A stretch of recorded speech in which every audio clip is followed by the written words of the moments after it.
Hello everyone, and give me a second to shut my door. We're off to a fantastic start. Before I start this video, I just want to say that I'm sorry about yesterday. I did upload a review for the episode, but the thing is, I did 3 takes, and the first 2 I completely messed up, and what I thought I uploaded was the 3rd take. I didn't find out until a couple of hours later that it was one of the messed up takes, which was the first one I did, I believe, and it was only a minute and a half long instead of 10 minutes long, and I accidentally deleted the 10-minute video because I thought, that's one of the takes I messed up. Turns out not. That was the right one, and I was an idiot, and I uploaded the wrong take. So that's why I'm doing it again today. So here is my redone, kind of, not really, review of the Ultimate Fighter Season 23 6th episode. I believe, it's entitled "The Situation" in the little brackets. You're going to see that in the title of the video anyway when it comes out. So yeah, let's get started. So we kind of continue our drama with the previous few episodes the previous episode with Abdel Majidoob and his troubles with his wife back home. We still do not find out exactly what the bad thing that Abdel did is. My English good, so not. And, Dana White calls him into his office and tries to break it down with him, ask him what happens, but Abdel keeps it private, and you know what? That's none of our business. It is his personal thing. That is his own shit to deal with. It's, not our business. Not our business. What'd you do? What'd you do? What'd you do? What'd you do? What'd you do? Huh? What'd you do? What'd you do? Joking aside. Dana gives Abdel the choice to, if he wants to. Well, okay, he doesn't force him to choose between his marriage and the Ultimate Fighter. He says to him, fly back to France, because Abdel is from France, sort this thing out with your wife, and, we'll get you sorted out. If you can't continue the show, then you can't continue. We'll just bring in someone to replace you for the next fight. And, if you can come back, then come back within, a couple of days after you sort it out. And it was like, okay, everything is sorted, and we will get to that when we get to it. Trust me. Now we have kind of an inconsequential moment that does actually lead to the backstories of the fighters, and I like finding out why they're fighting. I always love watching The Ultimate Fighter for a few specific reasons. There's the prank wars, for one. There's the fights themselves, for another one. That's almost 4. And another reason is the reason why they're actually doing what they're doing. And, Elias's older brother Hector was on The Ultimate Fighter Season 19, which came out 2 years ago. I never watched any of the 2014 seasons, but moving on. His older brother Hector was in the Ultimate Fighter. I believe he won the season. I'm not 100% sure if he did, but if he did, well done.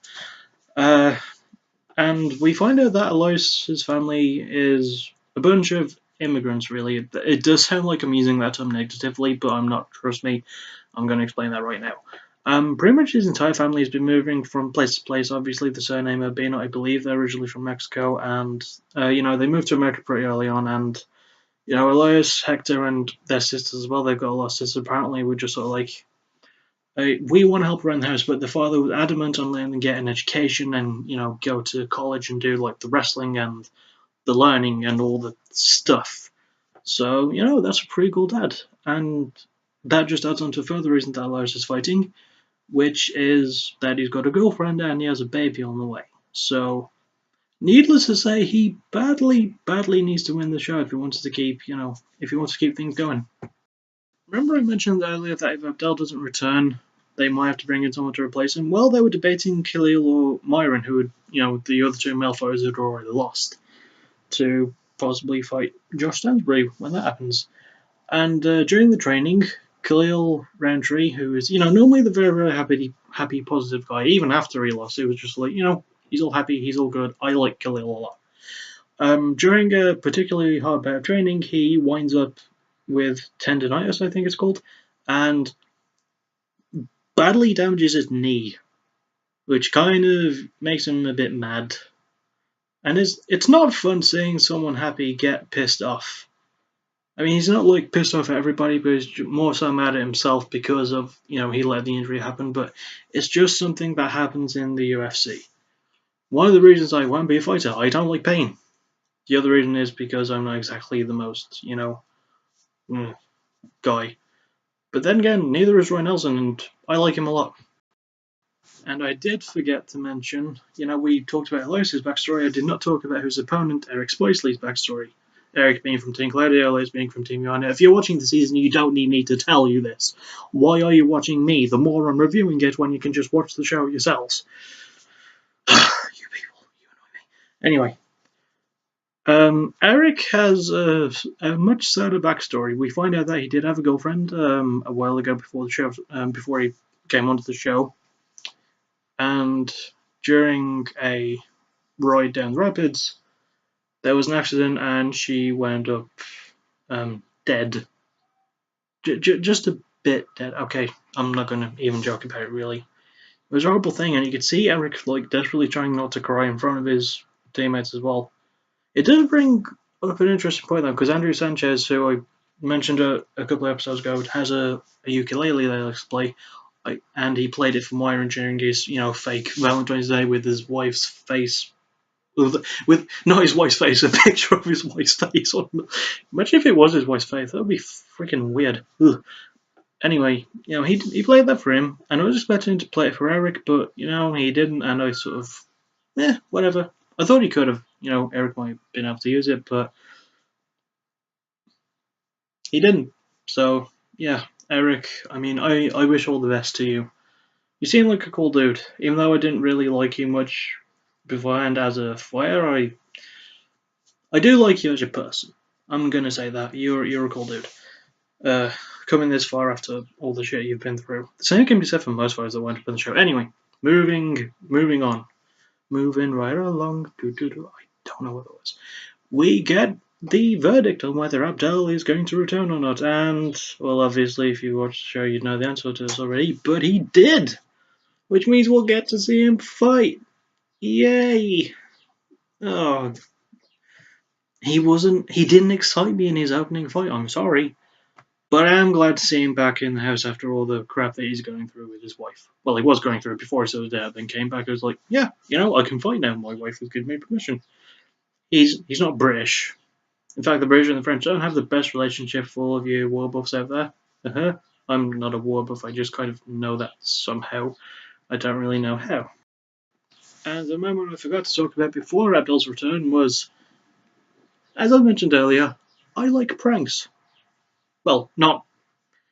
It depends on the type of prank. Like in Practical Jokers, those are pranks I like because those are just four mates taking the piss out of each other. Occasionally, the public gets involved. I'm not talking about these like vitalized HD TV moron twat heads. People that are genuinely funny.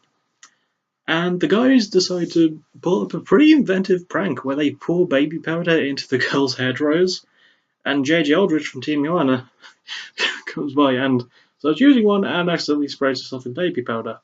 As retaliation, the girls then dump bottles of baby powder over into the pool where the guys are chilling, obviously happy with their success. You didn't think that far ahead, though, did you? I think the icing on the cake was when Myron went into the bathroom because he needed to shower, and he wasn't expecting to get a little scare as Khalil was hidden behind the shower door. And the thing is, because of the pranks going on, Myron checked everywhere to make sure. He didn't think that Khalil would be inside the shower, he just jumps out and scares him, and you just hear Myron scream. It's hilarious. It really is. Oh, man. Anyway, yes, we move on from that to Abdel coming back, which I already talked about. On me. And then we move on to the fight itself. As soon as I'm about to drink my tea. That helps. You have no idea how much that helps. And it just feels like such a disappointment after the. Sorry, there's a little bit of muck, like just this little dot of something. It looked like I had a spot on my head, except for the lump. There, just ignore that. Now you're not going to be able to unsee it. I've pointed it out. Thanks, internet. You exist. Yeah, the fight was boring. I'm not going to lie. It wasn't exciting. Although Elias did surprise me. You know, a lot more people focus on stand up, and I can see why. He is a taller fighter, and he has more range. Obviously, you know, with him being a taller fighter, that is normally the rule. It's very rare where it's not. It's always weird seeing a fighter who's like 4 inches shorter but has like 5 inch longer reach, and it's just like, that could work for him. But yeah, Eric lands a good takedown. Actually, he goes for a takedown. Elias manages to reverse it and wind up on top. Then Eric winds up getting a more proper takedown, takes his back, and just holds him. Just gets the body triangle and holds him for 2.5 minutes. The first 2.5 minutes were actually at least moderately exciting. But then it's just like, yeah, I've got you in body triangle. I'm going to try and go for submission, but I won't be able to finish it because you're so good. Second round starts. We do see that Eric is a bit hurt from one of the strikes that Elias landed when they were standing, as he does have some swelling under his right eye. And you think, okay, you know, Elias has at least a weak point. He could go for that. He could probably get a TKO referee stoppage, maybe, or he could get a knockout altogether. But no, Eric went for another takedown and did the same thing, but for longer. I will say that wasn't all. Obviously, he did go for submission attempts, and there was some strikes being landed between the two while they're on the ground, like, you know, Elias having to hit behind him and Eric having to him go around. I almost hit myself in the face, so that was kind of scary. One weird standout moment in the fight was when Eric went for an armbar while Elias was getting up at some point, and Elias, like, yeah, normally when you're standing up and you're caught in an armbar, one of the natural reactions is to slam the fighter off you. Elias does this. This is an old thing. Then he does something I've never seen done in the UFC or the Ultimate Fighter before, and because he's close enough to the cage, he slams Eric against the cage, which pretty much just about caused him to lose it. He doesn't slam him fully. I mean, you know, the cage is a pretty dangerous thing to get caught in. Some people have lost skin in that thing. I've seen it, it's not pretty. But I've never seen anyone do that. They're caught in an armbar position while they're standing and they hit them against the cage. That was kind of awesome. I'm not going to lie, I enjoyed that a lot. But yeah, as you called it, Team Cloudy with another win. 5 to them, nothing, sadly, for Team Joanna. What can you do? And, you know, Team Cloudy is in control. They announced the next fight being Amanda Cooper from their side against Jamie Muller from Team Joanna's side. And I'm looking forward to it. I really, really am. I want someone to snap the streak. Saying that, if Claudia keeps going, she could be the first coach like ever to have all of her fighters win within the first quarterfinal, because that's never happened before to my knowledge. So that would be amazing to see. It really would. And I am going to enjoy reviewing it. Oh yes, I am.